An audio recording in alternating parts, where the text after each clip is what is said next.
तो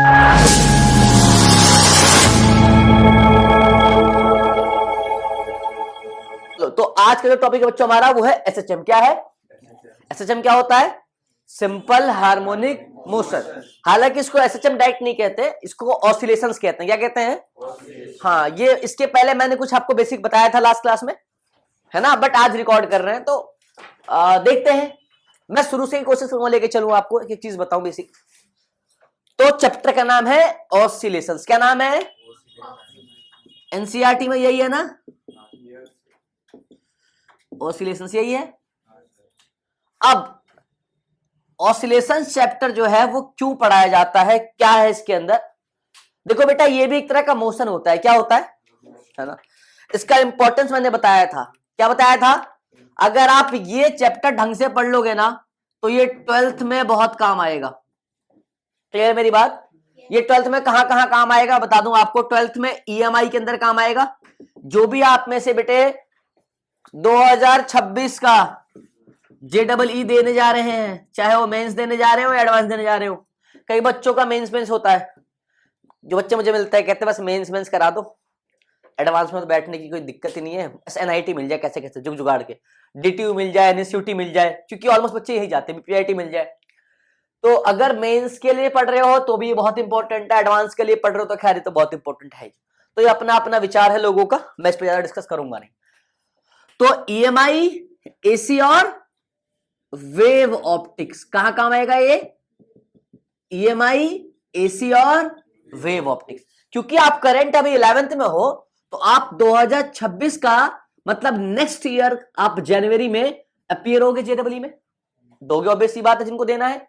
तो मैं उनसे कह रहा हूं कि ईएमआई, एसी, वेव ऑप्टिक्स में, और यही ऑसिलेशंस आपको नेक्स्ट चैप्टर में भी हेल्प करेगा जिसका नाम है वेव। क्या नाम है?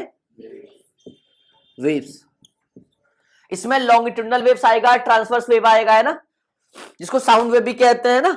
और फिर ये जब ये पढ़ोगे तो ये भी वहां काम आएगा इलेक्ट्रोमैग्नेटिक वेव्स में।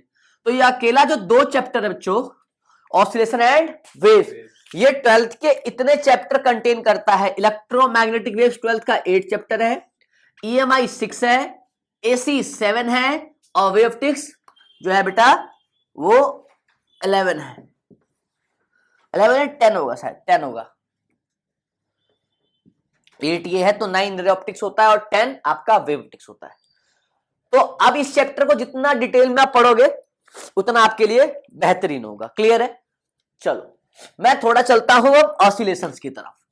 क्या होता है ऑसिलेशन? बेटा ये एक मोशन होता है ना, और ये भी एक मैकेनिक्स का पार्ट है।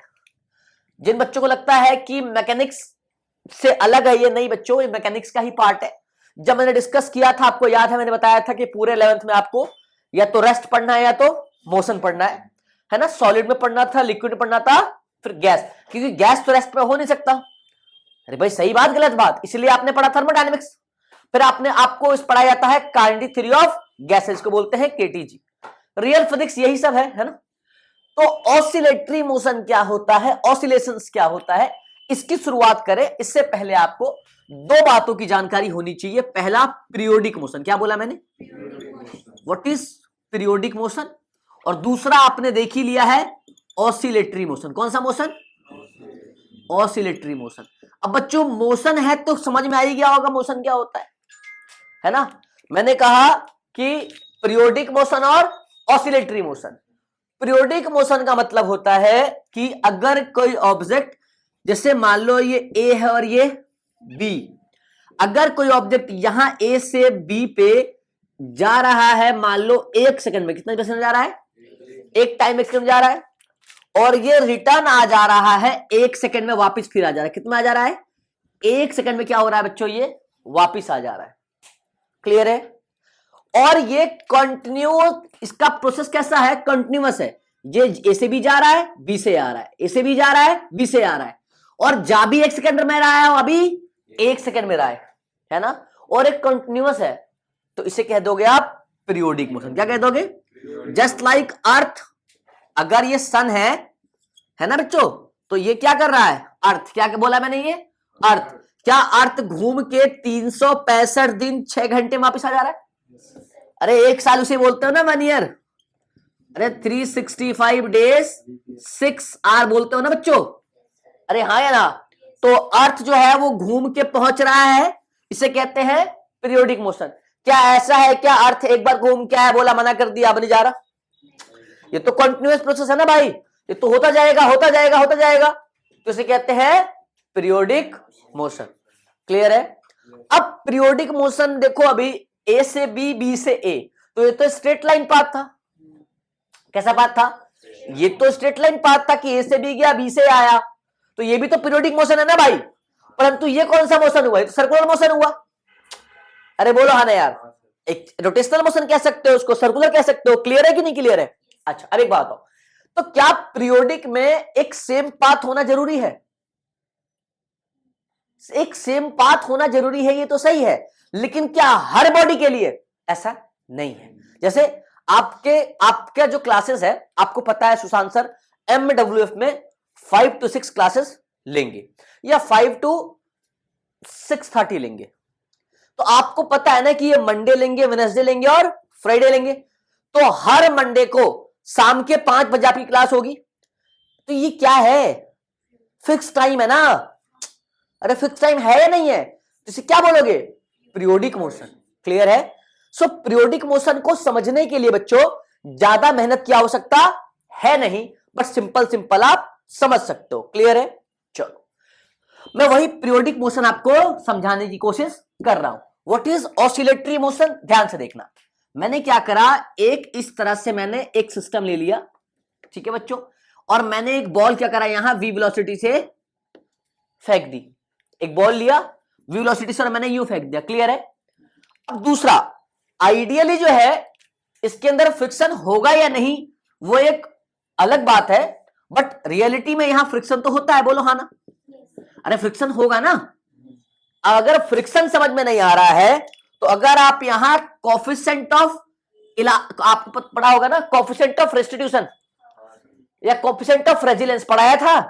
अगर मैंने कह दिया ई की वैल्यू 0 से 1 के बीच में होती है, पता है? अगर मैंने बोल दिया 0.2, तो इसका मतलब यह है कि जब ये टकराएगा इस वॉल से, अगर ये वॉल है इससे टकराएगा, तो टकराने के बाद इसकी एनर्जी लूज होगी। एनर्जी लूज होगी ना भाई।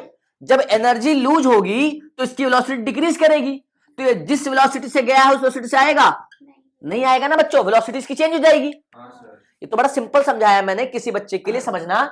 बच्चों ये तो आपका वर्क पर एनर्जी मैंने पढ़ाया था, कोएफिशिएंट ऑफ रेस्टिट्यूशन। अगर E1 होता है तो इसका मतलब परफेक्टली इलास्टिक है, इसका मतलब जिस वेलोसिटी से जाएगा टकरा के उस वेलोसिटी से आएगा, मतलब there is no loss of energy. परंतु ऐसा नहीं है, क्योंकि 100% कोई चीज परफेक्टली इलास्टिक नहीं होता, ना परफेक्टली इनइलास्टिक होता है बच्चों, है ना। चलो, तो मैंने कहा था कि जब इसे टकराएगा और वापस आएगा तो इसकी वेलोसिटी v बदल जाएगी। अरे बदलेगी नहीं बदलेगी? तो जब ये बॉल यहां से यहां टकराया, फिर यहां आया, फिर यहां आया, फिर यहां आया, फिर यहां आया, क्या ये पीरियोडिक मोशन है? नहीं, क्योंकि वेलोसिटी चेंज हो रही है ना, तो टाइम पीरियड क्या होगा? बदल जाएगा। तुम्हें बात बहुत बेसिक है। अरे सेम डिस्टेंस है ना, अगर मान लो x डिस्टेंस कितना है, अरे तो x में जाने वाला v कुछ और था तो t कुछ और होगा, फिर आते वक्त v कुछ और है तो t कुछ और हो जाएगा ना भाई। अरे हाँ ना बोलो। तो क्या ये पीरियोडिक मोशन हुआ? नहीं हुआ। परंतु क्या ये ऑसिलेटरी मोशन हुआ? हाँ बिल्कुल हुआ। ऑसिलेटरी मोशन के लिए मैंने आपको एक पेंडुलम का एग्जांपल लेके बताया था। ये पेंडुलम है, क्या है? ये कैसे जाता है? टू एंड फ्रो, है ना बच्चों। ये कैसे जाएगा? देखो, ये यहां से ऐसे जाएगा और ऐसे जाएगा। बोलो हाँ ना। तो इसका यहां से यहां जाने की भी, अरे बोलो यार, ये और ये रास्ता इसका वापस आएगा जाएगा, वापस आएगा जाएगा, कोई दिक्कत? तो ये इस टाइप का मोशन क्या कहलाता है? Oscillatory motion. मेरे हाथ को ध्यान से देखो, ये कौन सा मोशन कर रहा है? ऑसिलेटरी मोशन कर रहा है ना। ये ऑसिलेटरी मोशन कर रहा है। क्या ये पीरियोडिक भी है? क्या ये पीरियोडिक है? ध्यान से देखो, पीरियोडिक है। अभी देखो, बिल्कुल पीरियोडिक है। दिख रहा है आपको? बिल्कुल पीरियोडिक है। बोलो हाँ ना। हाँ, और देखो हाथ मेरे बिल्कुल ठीक है, बस ये मैं बना के बता रहा हूं, कहीं कोई कमेंट कर दे। नहीं, देखो हाथ बिल्कुल परफेक्ट है मेरा, बता रहा हूं। ये क्या है? ये ऑसिलेटरी है। तो क्या पेंडुलम में ऑसिलेटरी हो सकता है? पेंडुलम ही ऑसिलेटरी का एग्जांपल है? नहीं। एक जीता जागता जो साला बना ही इसके लिए है, क्या बताया था मैंने? स्प्रिंग। याद है? स्प्रिंग इसलिए बना था, एक स्प्रिंग लो, उसको एक मास से कनेक्ट करो और एक फोर्स से क्या करो, उसको एक्सटेंड कर दो और छोड़ दो। अरे भाई, तो फ्लोएड बैक, फ्लोएड बैक। वो एक अलग बात है कि उसकी एनर्जी कांस्टेंट होगी कि नहीं होगी, वो आगे पीछे हो सकता है। अरे वो ऑसिलेटरी मोशन होगा, परंतु पीरियोडिक होगा या नहीं होगा, ये एक अलग सवाल है। क्लियर है बच्चों? अब देखो, मैंने अपने हाथ को यूं करा, टुई टुई, तो ये क्या है? ऑसिलेटरी मोशन तो है। अब देख, जब तक एनर्जी कांस्टेंट है, जब तक सेल लगा होता है ना तेरे घड़ी में, और जो पेंडुलम वाली घड़ी है किसी घर में, किसी के घर में घड़ी के अंदर एक पेंडुलम लगा होगा, तो घड़ी के अंदर, वॉच के अंदर क्या लगता है? पेंसिल सेल लगता है या बैटरी का सेल, वो जो भी हो लगता होगा, है ना? तो जब तक वो चार्ज रहता है तब तक वो सही चलता है, चलता है।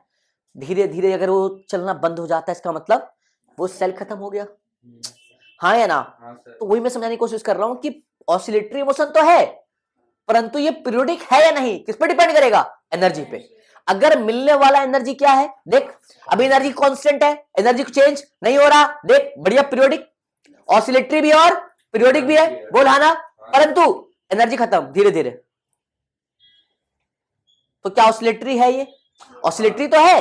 क्या देखो, पहले जा रहा था यहां से यहां, तो ये तो ऑसिलेटरी है, परंतु ये पीरियोडिक है।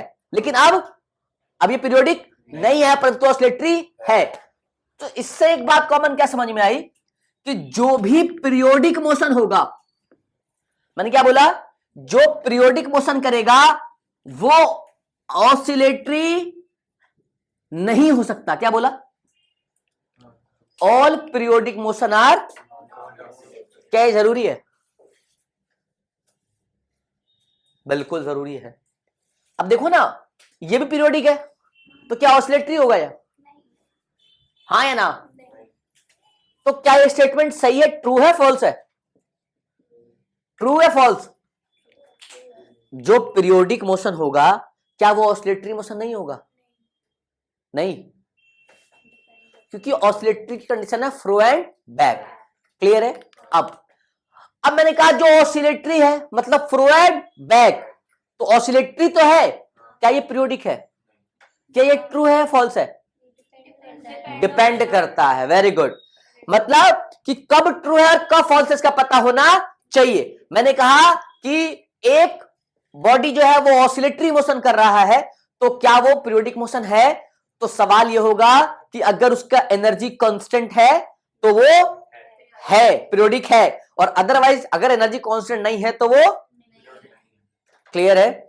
So these are the conditions जहां पे आपको पीरियोडिक मोशन और ऑसिलेटरी मोशंस का पता होना चाहिए। चलिए मैं आगे कुछ और बात करता हूं आपको। एक अभी तो पेंडुलम समझाया बच्चों, मैंने आपको समझाया ना, फिर अभी आपको मैं एक स्प्रिंग पे लेके चलता हूं बच्चों, फिर कहानी जो है वो स्टार्ट करते हैं अपने हिसाब से।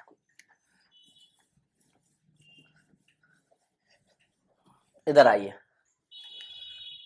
अब मैंने बच्चों बनाया आपके लिए एक स्प्रिंग। क्या बनाया? स्प्रिंग बनाया जिसका मास m था, है ना बच्चों? और आपको मैंने इस तरह से बना दिया है, ठीक है? क्लियर है? इस तरह से मैंने बना दिया है। जब आप इसको इस तरफ एक्सटेंड करोगे x डिस्टेंस, याद आया? हाँ है ना? अब फिर आप इसको, जैसे ही आप इसको x एक्सटेंड करोगे तो इस स्प्रिंग के अंदर क्या हो जाएगा? अपोजिट में एक फोर्स लगेगा। याद आया? जो फोर्स आप कहते थे F is directly proportional to x, याद आया? याद आया, है ना? और जब ये हटता था तो आता था माइनस का kx। तो माइनस में कौन? k। जब आप x को एक्सटेंड कर रहे हो ना, तो आपका फोर्स कैसा लग रहा है? विपरीत लग रहा है। इसे कहते हैं स्प्रिंग। फोर्स का स्प्रिंग है, स्प्रिंग का फोर्स, है ना? समझ में आ रही बात ना? गुड। तो जब ये इस तरफ लगेगा बच्चों, तो माइनस का मतलब है कि फोर्स जो है वो डायरेक्टली प्रोपोर्शनल टू माइनस का x है। अरे बोलो हाँ ना? अब अगर मैं फोर्स को m इंटू ए लिख दूं, क्या लिख दूं? लिखो बच्चों, तो क्या F equals to M A हो जाएगा और ये हो जाएगा माइनस का के एक्स। तो आप ए क्या बोलोगे, माइनस का के बाई एम इंटू, दिख रहा है आपको, दिख रहा है?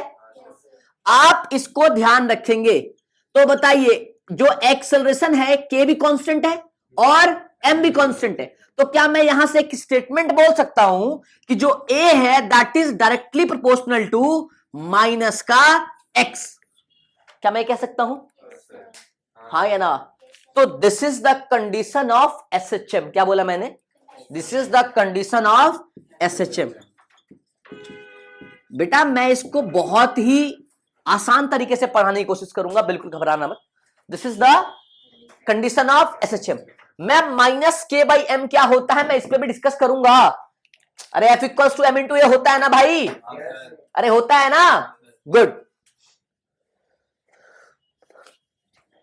चलिए मैं एक बात और करने की कोशिश आपसे कर रहा हूं। बेसिकली एसएचएम क्या, देखो ऑसिलेटरी मोशन है। क्या है? अगर आप इसको यहां ले जाके फिर आपने क्या करा बताओ बच्चों, आपने इसको रिमूव कर लिया उस फोर्स को, तो ये क्या होगा? सुनना, ये यहां पे रेस्ट पे था। कहां पे था? तो इसे कहते हैं मीन पोजीशन। क्या कहते हैं? अब सुनना, अब अगर मीन पोजीशन से आप इसको कहीं तक खींच के ले गए, है ना, कहीं तक एक्सटेंड करके ले गए, तो ये जो पॉइंट होता है इसे कहते हैं एक्सट्रीम पोजीशन। बात समझ में आया बच्चों? अरे बोलो हाँ ना? और जो डिफरेंस होता है मीन पोजीशन का एक्सट्रीम पोजीशन के साथ, उसे कहते हैं एम्पलीट्यूड। क्या कहते हैं? एक बेसिक बात सीख लो आज। तो बेटा एम्पलीट्यूड क्या होगा? क्या बोलोगे? The difference between extreme position and mean position. Amplitude आपने क्लास 9th में पढ़ा होगा। 9th में कैसे पढ़ाया होगा आपको टीचर्स ने, बता देता हूं। इस तरह से बनाया होगा। देखो ये मीन पोजीशन है और ये एक्सट्रीम। इस पॉइंट पे वेलोसिटी 0 हो जाता है, पता है? आपने काइनेमेटिक्स पढ़ लिया, काइनेमेटिक्स पढ़ा ना कि at the maximum height final velocity will be 0। अरे यार मतलब गलत तो नहीं बोल रहा ना बच्चों? तो v इस पॉइंट पे 0 हो जाएगा, तो ये होगा एक्सट्रीम पोजीशन और ये होगा मीन पोजीशन। बोलो हाँ ना? तो जो डिफरेंस होता है, जो डिफरेंस होता है उसे ही तो एम्पलीट्यूड कहते हो भाई। यही तो एम्पलीट्यूड होता था, आपको क्लास 9th में पढ़ाया गया होगा, है ना? फिर भी समझ में नहीं आएगा तो भी हम डिस्कशन और करेंगे। एम्पलीट्यूड क्या होगा भाई? The difference between extreme position and mean position. समझ आ गया? क्लियर है? Very good.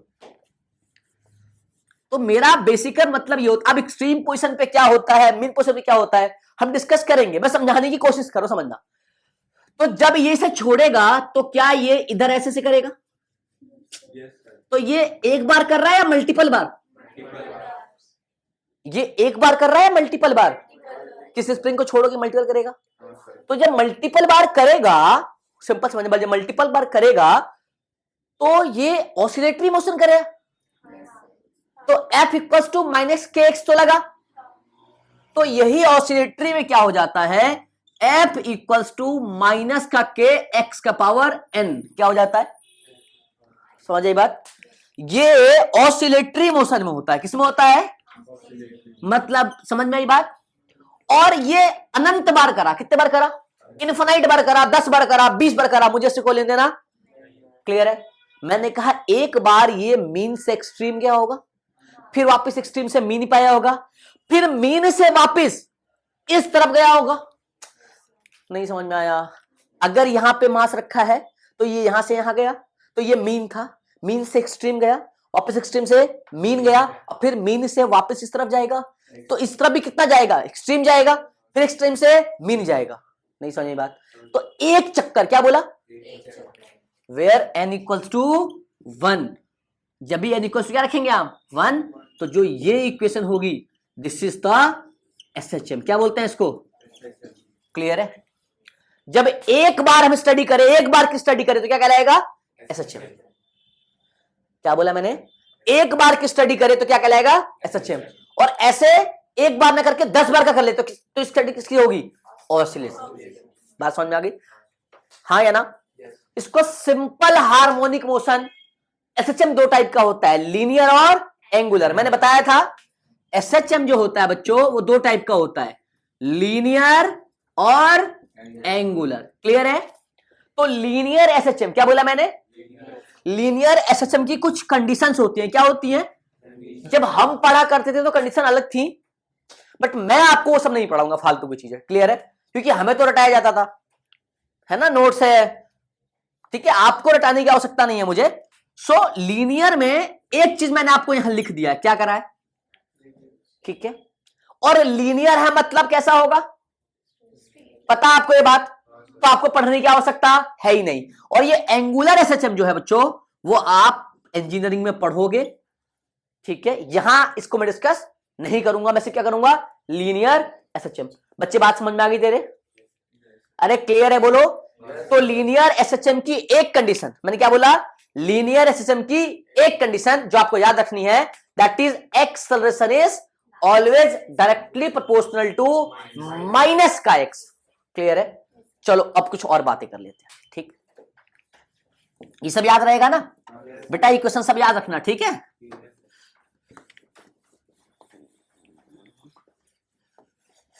चलो अब बनाते हैं, थोड़ा इधर आओ। अब ये यहां पे था तो ये था इसका मीन पोजीशन। क्या था ये? Mean position. अब अगर ये यहां पे गया, हाँ है ना, तो क्या है, यहां से यहां अगर ये एक्सट्रीम पोजीशन है, क्या है? Extreme position. तो मीन से एक्सट्रीम तक की जो दूरी होगी, क्या उसे एम्पलीट्यूड कहोगे? क्या उसे मैं ए कह दूं? अरे यार, तो क्या ये प्लस ए होगा? अरे प्लस ए की तरह है ना। सिमिलरली देखो, अब ये मीन पोजीशन यहां है, अब ये यहां से यहां आ गया होगा, तो ये भी क्या होगा? Extreme position. तो यहां से यहां दूरी माइनस ए ले लोगे। अरे मतलब प्लस का एम्पलीट्यूड माइनस का एम्पलीट्यूड। अरे ओरिजिन के इस तरफ प्लस का 4, इस तरफ माइनस का 4, माइनस का 3, माइनस का 2, माइनस का 1 होता है ना।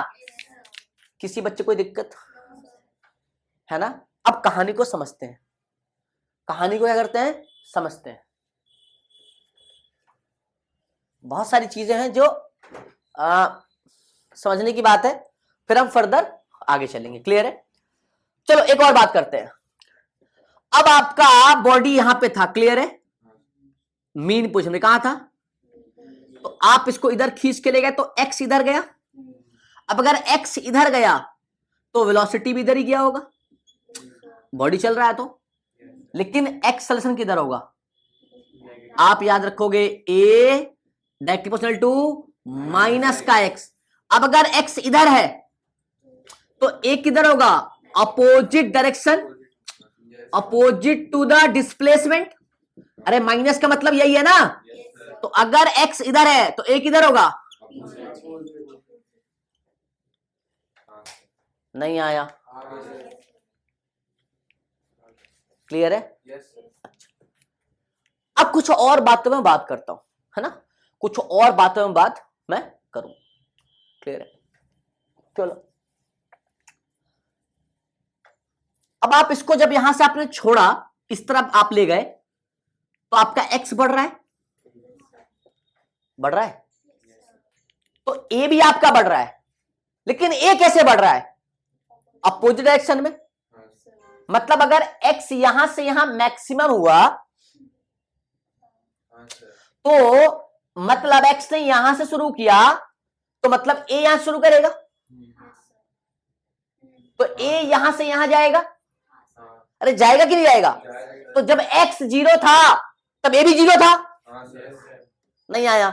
जब एक्स बढ़ा तो ए भी बढ़ा, लेकिन किस डायरेक्शन में बढ़ा?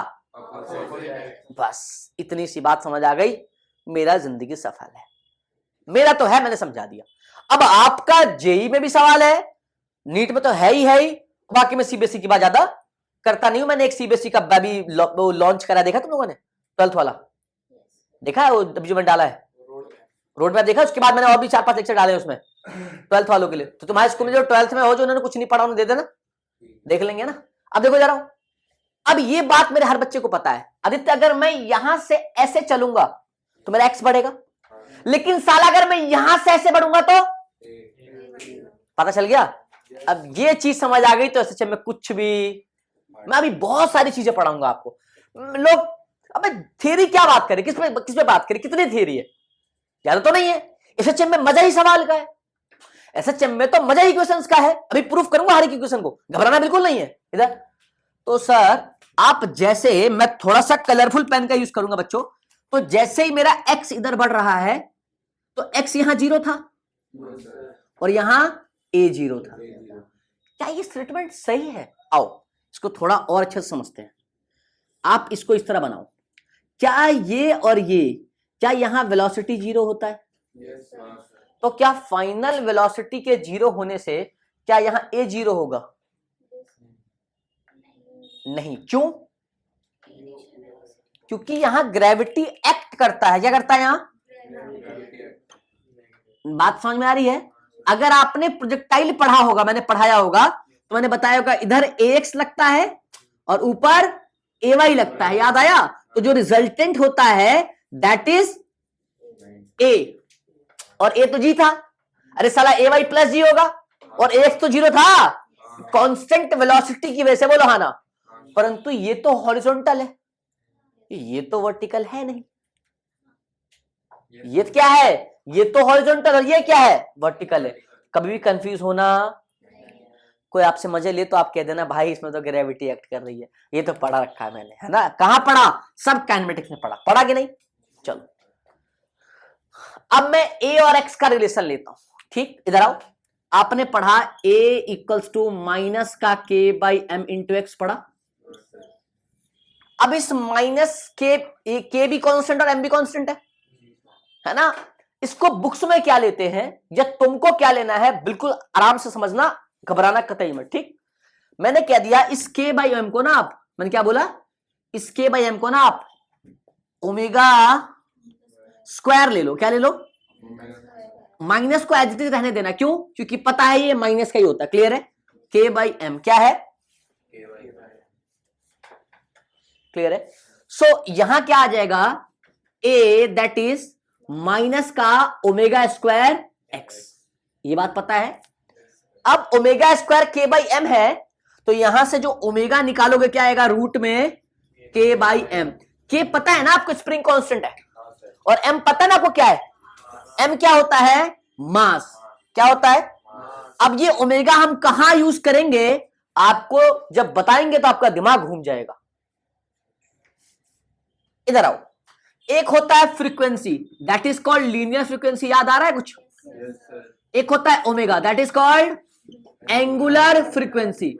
इन दोनों के बीच का अगर मैं रिलेशन की बात करूं, सो क्या angular frequency equals to 2 pi f होता है? क्या f लीनियर फ्रीक्वेंसी होता है? और क्या f को आप 1/t बोलते हो बच्चों? तो अगर मैं इस f के बदले पुट कर दूं omega equals to 2 pi f के बदले 1 इंटू टी, बोलो बच्चों? अरे बोलो हाँ ना। और इसी t को मैं ऊपर ले जाऊं तो क्या t equals to 2 pi by omega हो जाएगा बच्चों? और यही ओमेगा की वैल्यू अगर मैं वहां पुट कर दूं तो आएगा t equals to 2 pi root में K बाई M। जब इसको ऊपर लेके जाओगे तो क्या बनेगा? t equals to 2 pi root में M बाई K। और यही बोलेगा M को इनर्शियल फैक्टर और K को स्प्रिंग फैक्टर। कुछ रॉकेट साइंस था इसके अंदर? कुछ भी नहीं था। आपको जैसे ये समझ में आ गया आपने कर दिया। हालांकि मैं पढ़ा कुछ और रहा था, लेकिन मैंने पढ़ाया है तो मैंने साथ में ये पढ़ा दिया। बट इसको आप याद वैसे भी रखोगे। अरे omega equals to 2 pi by T तो होता है ना, और T equals to pi omega हो सकता है। ओमेगा के पहले हम कुछ भी डालें। ऐसे ही आपको एसी में यूज कराऊंगा मैं। सिमिलरली आप एसी में रखोगे कि हाफ साइकिल, फुल साइकिल। तो फुल साइकिल मतलब 0 से t, और हाफ मतलब 0 से t बाई 2। और आपको पता है कि t 2 पाई बाई ओमेगा है, तो t बाई 2 क्या हो जाएगा? t 2 पाई ओमेगा है तो t बाई 2 क्या हो जाएगा? पाई बाई ओमेगा। अरे यार आसान है ना। तो वहां लिमिट पुट करेंगे कि भैया फुल साइकिल तो 0 से t। तो 0 से t रखेंगे तो 0 से t क्या हो जाएगा? 0 से 2 पाई बाई ओमेगा हो जाएगा। अरे भाई आसान है ना। बट मैंने कहा अब फुल पे निकाल लिया, अब किस पे निकालना है? हाफ पे। तो 0 से t है 0 से t बाई 2। तो t/2 में पाई बाई ओमेगा, कोई दिक्कत की बात, फिर इंटीग्रेट करेंगे 12th में आसान हो जाएगा। चलो इसको समझ रहे थे, इसको समझते थोड़ा, है ना। तो ये क्लियर है, आप इसको अच्छे से बेटा यहां से बनाया हमने, है ना। चलो आप इसको याद रखेंगे,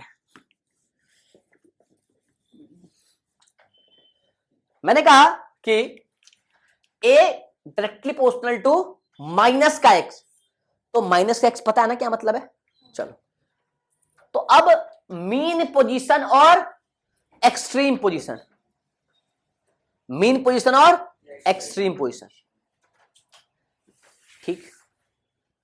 अब बताओ मीन पोजीशन पे वेलोसिटी मैक्सिमम होगा, मीन पोजीशन पे वेलोसिटी मैक्सिमम होगा नहीं। अब उसने खींचा ना, तो खींचते वेलोसिटी मैक्सिमम दिया। अब कोई भी चीज जीरो कब होता है, जब उसकी वेलोसिटी खत्म हो जाए। तो यहां वेलोसिटी मैक्सिमम थी, वेलोसिटी घटते घटते घटते घटते यहां पे आई, वेलोसिटी क्या हो गई, जीरो। अब यहां क्या था, वेलोसिटी जीरो था, बोलो हाँ ना। फिर अब इसको कौन खींच रहा है, ये वाला एक्सेलरेशन, अरे भाई हाँ या ना। अब यहां इसको वेलोसिटी एक्सेलरेशन खींच रहा है, तो अब इसमें वेलोसिटी फिर इधर जाएगा। तो अब जब वेलोसिटी जाएगा तो यहां से यहां घटा था, समझ गए, फिर यहां से यहां बढ़ेगा। अरे क्लियर नहीं। तो अब एक्सेलरेशन इसको लेके गया गया, अब यहां आते आते फिर वेलोसिटी मैक्सिमम हो गया। तो अब बोला कि रुक जा, तो उसने कहा मैं क्यों रुकूं, मेरे पास तो एक्सेलरेशन आ गया है। तो कहां जाएगा, यहां से यहां, फिर क्या होगा, वेलोसिटी डिक्रीज होगी डिक्रीज होगी डिक्रीज होगी, फिर यहां पहुंचेगा, फिर क्या मिलेगा इसको, एक्सेलरेशन, फिर कहां से यहां यहां, फिर यहां। तो इस तरह ये करता रहेगा। ये बेसिक बात समझ में आ गई किसी को? नहीं, अभी ऐसे नहीं समझ में आएगी, इसको और अच्छे से समझना पड़ेगा कि कब वेलोसिटी मैक्सिमम होता है, कब, इसको फील करना पड़ेगा, है ना। फील कैसे करें, तो आओ फील कराते हैं। ए वेक्टर डॉट एक्स वेक्टर और ए वेक्टर क्रॉस एक्स, बताओ ए वेक्टर डॉट एक्स वेक्टर मैंने पढ़ाया हुआ है, इस केस में बताओ ए और एक्स, एक्स इधर है और ये इधर है, हाँ है ना।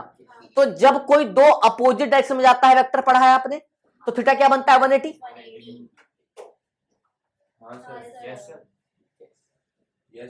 पढ़ा है। तो ए एक्स में हमेशा माइनस आ जाएगा, तो ये कॉस 180 क्या होता है, कॉस 180 या कॉस पाई हमेशा -1 होता है। तो ए वेक्टर डॉट एक्स वेक्टर क्या होगा, हमेशा नेगेटिव होगा, हाँ या ना। परंतु ए क्रॉस एक्स क्या होगा, ए एक्स कॉस, कॉस या साइन, साइन, और एंगल कितना 180, साइन 180 जीरो होता है, तो यहां पे क्रॉस क्या होगा, जीरो। परंतु ए वेक्टर डॉट एक्स वेक्टर क्या होगा, नेगेटिव, ये हमेशा नेगेटिव होगा। क्लियर है। देखो हमेशा नेगेटिव होगा, लेकिन कई बार बच्चे मेरे कुछ भूल कर जाते हैं, मैंने सिखाया था ये भी, है ना, वेरी गुड। तो ये अच्छा, ये याद रहता है आप लोगों को, तो मुझे खुशी होती है कि आप लोगों को याद है। दूसरी बात यह है कि जब रिवीजन करा रहे हैं तो आपको समझ में आ रहा है कि क्या पढ़ा रहे गुरुजी, है ना। चलो, ये A vector dot X vector negative होगा हमेशा, परंतु एक कंडीशन ऐसी है कि या तो ए जीरो हो जाए या एक्स जीरो हो जाए, तो उस केस में जीरो भी तो हो जाएगा। तो ए वेक्टर डॉट एक्स वेक्टर को हम इनडायरेक्टली ये कह दें कि साला ये कभी पॉजिटिव नहीं हो सकता। हम अगर ये इंस्टेड हम ये कहें कि हमेशा नेगेटिव होगा, इससे अच्छा हम ये कह दें कि साला कभी पॉजिटिव नहीं हो पाएगा, क्योंकि या तो जीरो गया तो नेगेटिव होगा। अब सर आप मुझे ये क्यों पढ़ा रहे हो, इसका क्या अर्थ यहां पे, तो बेटा फील कैसे करोगे, है कि नहीं यार। मैंने कहा कि जो ए वेक्टर है डॉट एक्स वेक्टर या तो नेगेटिव आएगा या तो जीरो, ये कभी क्या होगा, पॉजिटिव नहीं होगा, है ना। चलो, अब ये बात अगर समझ में आ गई तो बहुत अच्छी बात। जैसे ही एक्स इधर चला तो ये इधर से चला, तो तुम कहते कि यहां पे ए, जो यहां पे ए था वो मैक्सिमम था, क्या था यहां पे, ए मैक्सिमम था, ये कहना चाहते हो? अरे हाँ या ना? अब जैसे जैसे एक्स बढ़ा वैसे वैसे ए घटा, वही मैं समझ रहा हूं, मैं फील करना चाहता हूं कि आपको फील हो जाए, है ना। वीडियो बनाने के पीछे पर्पस ये है कि जो बच्चे देखें वो भी समझे कि यार पढ़ा क्या रहा है, कैसे पढ़ा रहा है, इन चीजों का मतलब क्या है इसकी लाइफ में, है ना। मैंने ग्राफ बनवाया था, आप लोगों से याद है? सभी से। तो अगर वही है ना कि अगर मैं बोलूं आपसे कि f इक्वल्स टू माइनस के एक्स का क्या बना दो, आप ग्राफ बना दो, तो बच्चों को पहले तो ग्राफ बनाना सीखना है। बेटे f इक्वल्स टू माइनस के एक्स का जो ग्राफ बनेगा बच्चों, वो बनेगा ऐसे, सही है? ये तो हमने वर्क पावर एनर्जी में ही पढ़ा रखा है भाई। ये तुम अच्छा, के कौन होगा, एक्स कौन होगा? ये एक्स होगा और ये के होगा। अभी बात समझ में आ गई? ऐसा जरूरी है? ऐसा जरूरी है? अच्छा यही ग्राफ मैं चेंज कर दूं, मैं यहां लिख दूं f इक्वल्स टू माइनस के एक्स प्लस सी, तब कहां बनेगा? तब ग्राफ कहां बनेगा? थोड़ा सा उससे आगे बनेगा। मैं यहां से काट सकता हूं उसको, थोड़ा सा दाएं बाएं भी कर सकता हूं क्या? अरे कर सकता हूं ना। मैंने इसका एग्जांपल बताया था कैसे होगा, बताया था ना। चलो तो बेटा ये लेक्चर हम स्टार्ट ही कर रहे हैं बस, क्योंकि ये मेरे ऑफलाइन बच्चे हैं तो इनके पास ऑब्वियस सी बात है क्लासेस ज्यादा मिली हुई है इनको, तो क्योंकि ये पहले पढ़ चुके हैं, हालांकि स्टार्ट में इनको बेसिक से ही कर रहा हूं, तो यहां तक किसी को डाउट, किसी को दिक्कत नहीं। इक्वेशन ऑफ एसएचएम पे जाना बड़ा आसान है, मैं चाहता तो वहां शुरू कर सकता था, लेकिन मैं चाहता हूं बच्चों को बेसिक पता हो। बच्चों पहले तो f इक्वल्स टू माइनस के एक्स का आप ग्राफ देखें, और जैसे ही माइनस के एक्स में कुछ ऐड हो जा रहा है, यानी कि प्लस सी आ जा रहा है, तो देखो बेटा वो ओरिजिन से थोड़ा शिफ्ट हो जा रहा है, दाएं या बाएं, ये कुछ भी हो सकता है, ये आपके इक्वेशन पे डिपेंड करेगा बच्चों। तो पहले आपको ग्राफ बनाना पड़ेगा बच्चों, है ना। आपको ये मैथमेटिक्स में, गणित में पढ़ाया हुआ सर ने, कौन चैप्टर में पढ़ाया था? लीनियर इनइक्वालिटी में पढ़ाया ना सर ने। ग्राफ बाउंड्री बनाया होगा सर ने, पढ़ाया होगा y equals to mx plus C. देखो y equals to mx plus C, तो जो m है वो वेरिएबल के साथ है, m जो है वो वेरिएबल के साथ है ना। अरे क्लियर है? अब देखो इसी को मैं लिखूं अगर, तो f हो जाएगा a, ये हो जाएगा minus K by M into X plus C. तो देखो ये वेरिएबल के साथ है। अरे भाई और यही के बाई एम अगर मैं लिख दूं a इक्वल्स टू माइनस का omega square x plus C, तो ये भी x के साथ है, वेरिएबल तो x ही है ना भाई, x वेरिएबल है तो a है। क्लियर है? तो जब चीजों को समझने जाओगे, बहुत सारे सवाल करेंगे, तब जाके समझ में आएगा बच्चों कि मैं क्या पढ़ा रहा हूं या आपको सिस्टम कैसे पढ़ना चाहिए। भाई इक्वेशन तो आसान है, इक्वेशन क्या है? इक्वेशन तो आसान है। आपको पता है ये जो आपने a equals to minus omega square X निकाला है ना, इससे मैं पूरी 6 की 6 इक्वेशन निकाल दूंगा। अब देखो आप यहीं पे देखो, आपको कितने टर्म्स दिख रहे हैं? a x और t। आपको 3 तो डायरेक्टली दिख रहा है, एक जो नहीं दिख रहा है वो t, एक जो नहीं दिख रहा है वो t, जबकि उसका होना तो अनिवार्य है। तो अब मुझे बताओ कि बच्चों एक हो जाएगा x, एक हो जाएगा a, एक हो जाएगा v, एक हो जाएगा t। ये 4 क्वांटिटी दिख रही है आपको। मैंने कहा चारों को आपस में रिलेशन निकालना है, तो क्या हो सकता है रिलेशन? एक xt हो सकता है, मतलब डिस्प्लेसमेंट का टाइम के साथ। एक vt हो सकता है, वेलोसिटी का टाइम के साथ। तीसरा एक्सेलरेशन का टाइम के साथ। 3 ये हो गया। एक हो सकता है एक्सेलरेशन का x के साथ, मतलब एक्सेलरेशन का, बेटा x मतलब ये वाला है ना, डिस्प्लेसमेंट। ठीक है? दूसरा अब देखो a का t के साथ हो गया, a का x, तो कितना हो गया? 1 2 3 और 4। अब a का v के साथ हो सकता है, हाँ या ना? अब सब हो चुका है, बस v का x। तो ये 6 इक्वेशन पढ़ना है। कितना पढ़ना है हमको? 6 इक्वेशंस पढ़ना है, तभी हमको समझ में, हाँ या ना? क्लियर है? हमको पता है ये मीन पोजीशन और ये। अब अगर वो मीन ना देख के हमको बोले कि ऑब्जेक्ट मेरा यहां नहीं था, पहले से यहां था, तब तो मुश्किल होगा ना सवाल में, होगा ना। तो इसीलिए पहले फील करते हैं। तो mean position, extreme mean position velocity क्या होगी, एक्सट्रीम पोजीशन वेलोसिटी क्या होगी, फिर सारे इक्वेशंस क्या होंगे, बेटा ये नेक्स्ट लेक्चर में मैं अच्छे से पढ़ाऊंगा, अभी जितना पढ़ा है क्लियर हुआ? तो ये 6 रिलेशन प्रूफ करोगे। इनमें से हो सकता है अगर आप सीबीएसई की तैयारी कर रहे हो या फिर स्कूल में आपके एग्जाम्स हैं तो इन 6 में से कोई एक डेरिवेशन दे दे या इस पे एक सवाल दे दे। क्लियर है? ये सवाल जेईई में भी आएगा, नीट में भी आएगा। तो इन 6 का अच्छा ये याद रखना, ये वाला मैं इससे देखो ये ए है और ये एक्स है, तो ए का एक्स के साथ रिलेशन तो आपको पता है, तो एक तो आपको पता ही है। ए के एक्स के साथ रिलेशन निकालना आसान है, लेकिन इसके लिए आपको अच्छी खासी कैलकुलस की नॉलेज होनी चाहिए। अब कई बच्चे यहां पे बायो के बैठे हैं, कई बच्चे यहां मैथमेटिक्स के बैठे हैं, तो मैं नहीं चाहता कि मैं डायरेक्ट यहीं से शुरुआत करूं ताकि बच्चा मेरा घबरा जाए, क्योंकि मुझे पता है एक को मैं लिख सकता हूं D square x by D T का स्क्वायर, पढ़ाया था। अगर ए को आप डबल डिफरेंशिएट करोगे तो v equals to D X by T होता है ना बच्चों। अगर आप इसको इसमें पुट करोगे तो डी स्क्वायर एक्स का डी टी स्क्वायर होगा। अब ये डबल डिफरेंशियल इक्वेशन हो गया।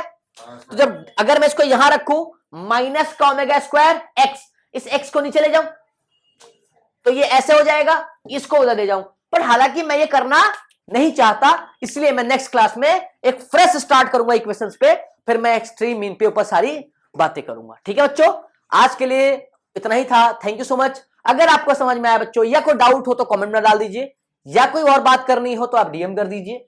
बाकी आज के लिए इतना ही था। Thank you so much.